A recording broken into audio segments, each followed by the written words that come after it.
Donc, je vous souhaite la bienvenue dans cette quatrième vidéo du troisième module Construire et comprendre la carte énergétique. Donc, cette quatrième vidéo va nous permettre d'explorer les 10 troncs célestes. Vous vous rappelez, les troncs célestes, hein, c'est la partie supérieure du diagramme, donc celle qui est au-dessus de la ligne. Donc, quand on parle par exemple du ras de métal, le tronc céleste, c'est le métal, donc c'est la partie haute qui correspond à ce qui est visible, manifesté dans chaque pilier. Alors, les 10 troncs célestes, en fait, sont constitués d'un des 5 éléments. Donc, on vient de terminer la vidéo sur les 5 éléments. Donc, c'est un des 5 éléments avec une polarité yin ou yang. Donc, 5 éléments avec 2 variantes yin-yang, ça nous fait 10 troncs célestes. Donc, alors, il va falloir effectivement apprendre absolument par cœur les noms en pinyin, donc en chinois, de ces troncs célestes. Donc, on va les passer en revue ensemble et puis on va explorer un petit peu leur personnalité. Donc, le bois, on a la variante yang du bois qui s'appelle jia. La variante yin s'appelle yi. Le feu, donc la variante yang s'appelle bing et la variante yin s'appelle ding. Dans le métal, la variante yang s'appelle geng et la variante yin s'appelle xin. Dans l'eau, la variante yang s'appelle ren et la variante yin s'appelle gui. Et pour la terre, la variante yang s'appelle wu et la variante yin s'appelle ji. Alors attention, il y a un peu des faux amis, par exemple le wu ici de la terre, c'est la même prononciation que le wu qui correspond au cheval dans les branches terrestres. Donc attention à ne pas bien se mélanger, le bing et le ding, ça ne va pas forcément être très facile non plus de s'y retrouver. Donc ça, il faut vraiment intégrer ces différents noms parce qu'on va souvent les utiliser parce que c'est plus facile que de dire ok, le tronc, c'est un tronc bois yang. Donc si on dit jia, normalement, ça doit pouvoir être compris par chacun d'entre nous.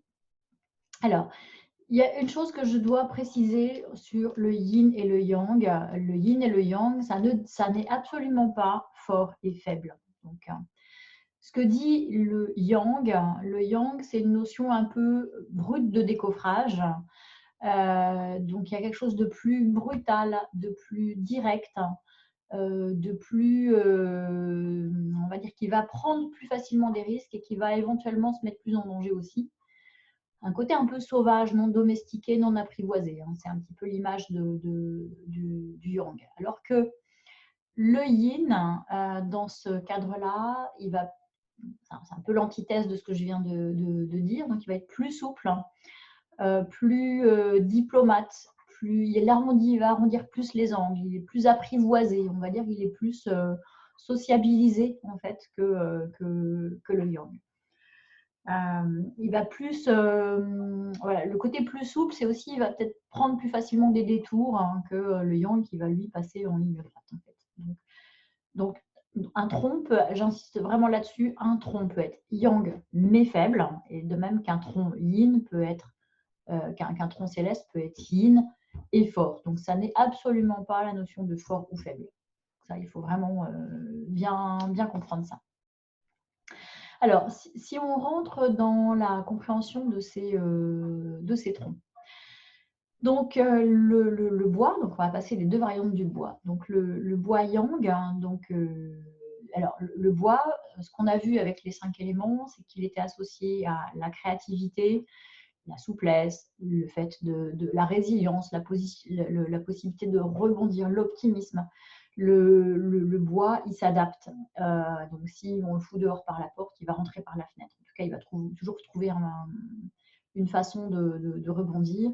C'est l'idée aussi de la générosité, c'est l'idée aussi de processus mentaux qui ont à voir avec une pensée analogique, une pensée qui fait des liens avec des choses qui a priori ne sont pas du tout les mêmes. Cette dimension du bois, pour bien comprendre les bas de œufs, elle est extrêmement importante parce qu'en fait, dans tout ce ces outils-là, toutes ces techniques de la pensée traditionnelle chinoise, cette pensée analogique, elle nous aide beaucoup à, ne serait-ce que la théorie des 5 éléments, hein, le fait de dire que la colère, le bois, la générosité et le fait d'élever des insectes, hein, par exemple, c'est la même énergie. C'est pas forcément très intuitif pour un esprit qui résonnerait de façon très séquentielle et rigoureuse. Donc ce que permet le bois, c'est de faire des liens entre toutes ces choses qui, a priori, ne sont pas très ressemblantes. Donc le bois, il associe à la générosité la pensée analogique, c'est ce qu'on disait, aux émotions en général et la colère en particulier. Donc ça, des deux côtés, les deux variantes du bois, c'est ce qu'on va trouver.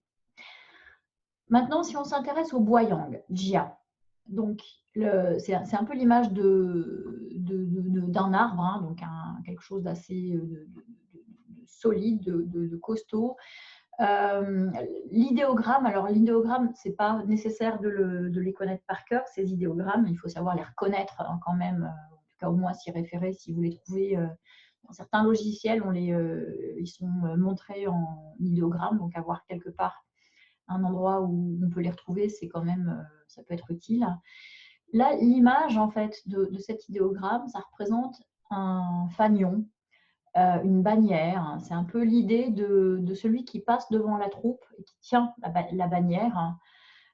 Donc c'est vraiment, Jia, c'est le premier, c'est le défricheur, c'est le leader, mais celui qui défriche les routes en fait. C'est vraiment celui qui va conquérir des nouveaux territoires, qui va ouvrir des nouvelles routes en fait. Hein. C'est un peu cette idée-là.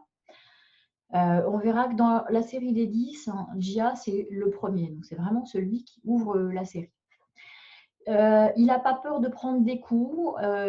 Éventuellement, même, il va au-devant de la bataille. Donc, il y a quelque chose d'assez batailleur,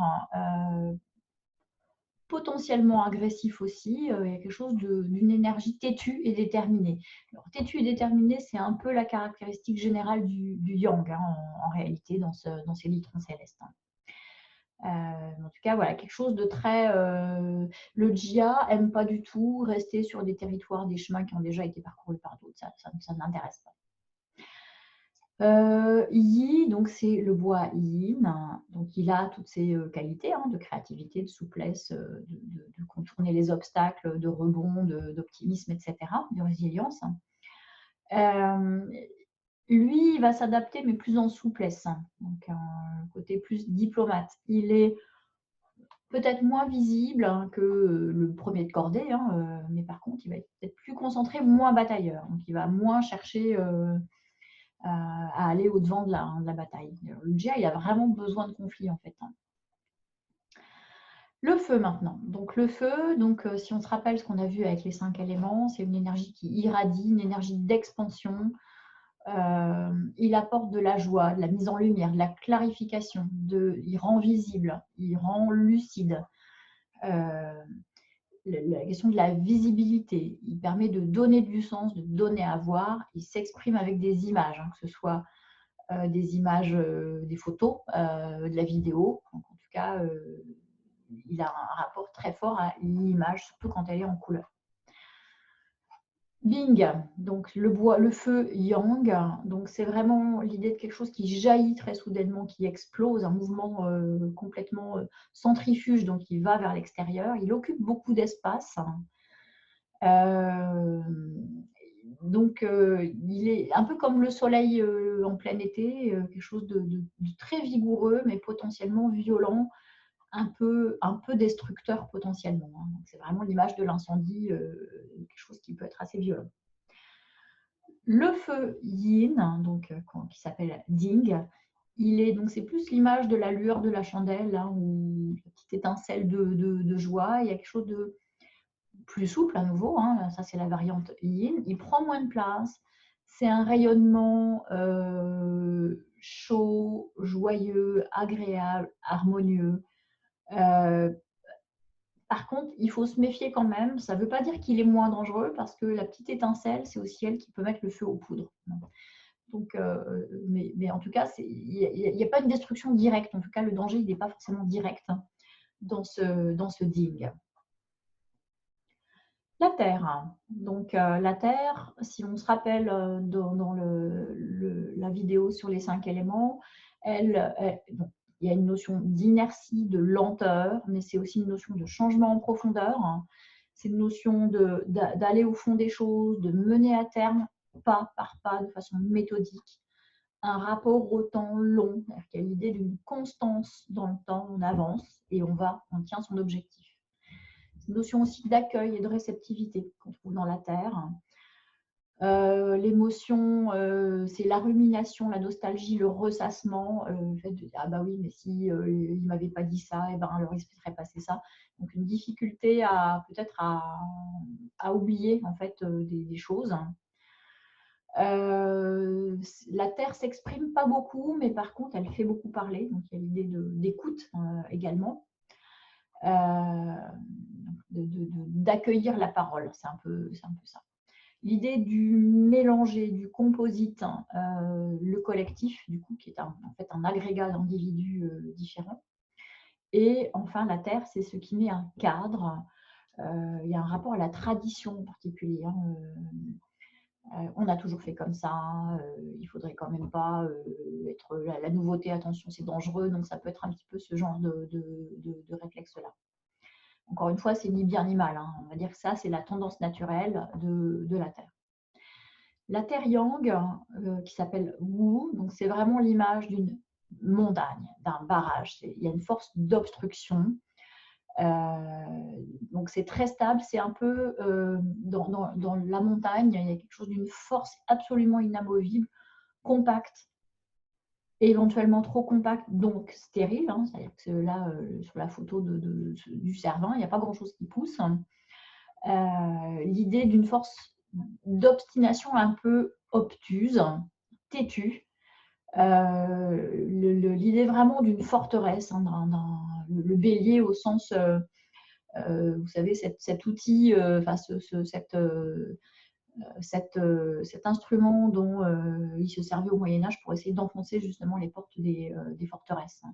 Donc avec la répétition de coups donnés sur la porte pour finalement enfoncer la porte. Donc quelque chose d'un peu têtu à nouveau, qui est un point qu'on retrouve souvent dans les variantes Yang. La variante Yin s'appelle Ji. Là, c'est plutôt l'idée d'une bonne pâte. C'est un peu l'image que je prends souvent. C'est quelque chose de plus souple, de plus malléable, qu'on peut malaxer, transformer, mettre en forme. Donc, là, les images que je vous ai mises, c'est la glaise dont on fait les pots qu'on peut mettre en forme. Moi, je trouve ça assez fascinant de voir les potiers travailler autour, où finalement, avec un petit geste, on a l'impression que la forme prend complètement une autre dimension, ou l'image du humus, donc quelque chose qui est potentiellement plus fertile. En tout cas, comme c'est moins compact, on va plus facilement y planter quelque chose qui va pouvoir ensuite germer.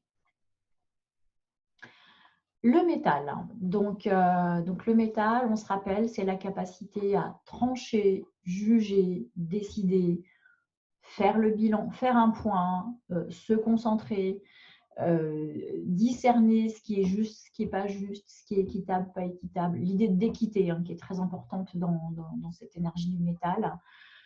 Vraiment l'idée de rendre la justice de façon rigoureuse, précise, indépendamment de toute émotion. Il n'y a pas d'affect dans le métal. L'expertise, la rigueur, la précision. Les règles, les procédures minutieuses, c'est vraiment les modes opératoires où on décrit de façon très très précise ce qui doit être fait comment. Et l'émotion associée à ce métal, c'est la tristesse. Alors, on se rappelle qu'il est aussi en association avec le poumon et le gros intestin, mais ça c'est une autre paire de manches. Alors, la variante Yang, donc s'appelle Geng, c'est l'image du guerrier. Donc un peu un métal de combat. Hein. C'est vraiment l'arme à l'image du samouraï. Les samouraïs, pour inaugurer leur lame, il fallait qu'ils tuent un paysan. Donc, il y a un peu cette idée de quelque chose d'éventuellement cassant, agressif, un peu guerrier, pointu, menaçant et rapide. Quelque chose, c'est vraiment, il gagne le sabre et ça part comme ça. Un peu l'idée de la loi du plus fort également. Hein. Donc, alors, même si c'est moins buté que la terre yang Wu qu'on vient de voir, hein, il y a quand même quelque chose enfin, en tout cas, il ne faut pas attendre beaucoup de pitié de ce métal-là. C'est un peu l'idée. Xin, donc le métal yin, donc c'est un métal plus diplomate, stratège, cérébral. C'est le côté minutieux, mais qui réfléchit. C'est pas celui qui sort la lame et qui coupe et qui se pose pas de questions. Hein. C'est plutôt une énergie de ciseler les choses en précision. C'est pour ça qu'on peut l'associer à l'orfèvrerie, le bijoutier. La comptabilité, le fait de vraiment être très précis dans les passages d'écriture, la finance. Et là, il y a plus des négociations possibles avec ce métal-là qu'avec le guerrier ou le gang. Là, vous avez vraiment du mal à vous faire entendre. En fait. Dernier élément, l'eau. Donc, l'eau est associée, vous vous rappelez, à la communication, la circulation, le voyage, la mise en mouvement ou la remise en mouvement. Hein, c'est la fin du cycle et hop, ça redémarre hein, vers un nouveau cycle. Avec l'émotion qui est associée à la peur. Hein. Donc, l'émotion eau est associée à la peur. Et c'est aussi le rein, la vessie, les organes reproducteurs, les os, tout ce qui est les os, les oreilles, etc. Donc, cette notion de structure fondamentale. Ren, donc l'eau yang, correspond à. Donc, voilà, je vous ai mis l'image des chutes du Niagara. Hein, c'est vraiment le discours officiel, le discours des paroles fortes, martelées. Mais c'est aussi la calomnie. C'est-à-dire que le discours officiel, ça peut être aussi. C'est pas que le discours officiel. En tout cas, c'est une parole forte. C'est beaucoup d'eau tout d'un coup. Donc, c'est un peu l'image de quelque chose qui embarque tout sur son passage, en fait. Un peu comme l'océan immense et insondable. Lo Yin Gui, c'est des paroles plus douces, pacifiques. C'est pas une eau, on va dire, c'est pas le Mékong, c'est pas le Nil, c'est pas l'Amazone, c'est plus des petites rivières qui circulent, qui prennent des circonvolutions. On va dire, c'est pas le Rhône, c'est plutôt la Saône, par exemple. Hein. Ça prend des petites routes, ça prend des détours, ça s'exprime en faisant des méandres pour pas forcément aller droit au but, alors que le discours officiel, il va, lui, droit au but. L'idée de résurgence aussi, hein, c'est cette eau de source qui rejaillit tout d'un coup. Ça peut aussi être les rumeurs. Hein. Alors, les rumeurs, c'est plus insidieux. La différence entre rumeur et calomnie, ça embarque vraiment. Hein. On peut... il y a des gens qui se suicident parce qu'ils sont dans des situations de calomnie. Hein. Il y a eu effectivement des cas dans l'histoire. La rumeur, c'est plus insidieux, c'est plus sous couvert, c'est plus en mode souterrain. Ça prend des détours. Les ragots également hein, peuvent faire partie de. Donc l'eau yang, l'eau yin, hein, c'est une question de force. C'est pas une question de juste ou pas juste, hein. C'est-à-dire que ce soit la calomnie ou les rumeurs, les ragots, c'est une parole qui n'est pas juste, hein, mais qui ne va pas s'exprimer sur le même mode en fait. Alors que le discours officiel, l'eau yang peut être un moment de vérité, hein. Ça peut être pour dire la vérité, pour faire éclater la vérité, pour prendre la parole pour souligner des choses qui ne vont plus. Hein. Donc c'est une énergie de nettoyage aussi, l'eau. Hein. Ça aussi, c'est important. Le Ren, ça va plutôt être une énergie de nettoyage au Karcher. Hein. Là, on lave à grandes eaux. alors que Goué, c'est plutôt un nettoyage où on va y aller avec un brumisateur et puis on va essuyer avec les surfaces. C'est plus, on va dire, on va être plus dans le précis, un peu chirurgical en quelque sorte. Alors, ces troncs, il faut bien avoir en tête la séquence. Ils sont dans un ordre donné. Donc, je le disais tout à l'heure, Jia, le bois yang, c'est celui qui ouvre la séquence. Vous vous rappelez le porte-étendard, hein, c'est lui qui passe devant tous les autres. Donc, Jia, donc on a d'abord le bois yang, ensuite le bois yin, ensuite le feu yang, ensuite le feu yin, ensuite la terre yang et ensuite la terre yin, puis le métal yang et le métal yin, ensuite l'eau yang, l'eau yin. Donc, on a ce rythme, un coup yang, un coup yin, un coup yang, un coup yin, en passant dans le cycle des 5 éléments. Donc, si je les prononce à la chinoise, donc on a Jia, ensuite Yi, ensuite Bing, ensuite Ding, ensuite Wu, ensuite Ji, ensuite Geng, ensuite Xin, ensuite Ren et ensuite Gui et ensuite on revient sur Jia. Donc, on a une séquence de 10 troncs célestes. Donc ça, c'est absolument majeur de le savoir par cœur. Alors, vous laissez de côté les idéogrammes, mais en tout cas, voilà, c'est important vraiment de mémoriser cette séquence en français et en pinyin. Voilà, donc on va maintenant, donc là, dans la prochaine vidéo, on va présenter, donc on a vu les branches terrestres, on vient de voir les troncs célestes, donc on va combiner tout ça pour parler des 60 binômes qui sont 60 variations possibles pour chacun de nos piliers. Je vous dis à très vite.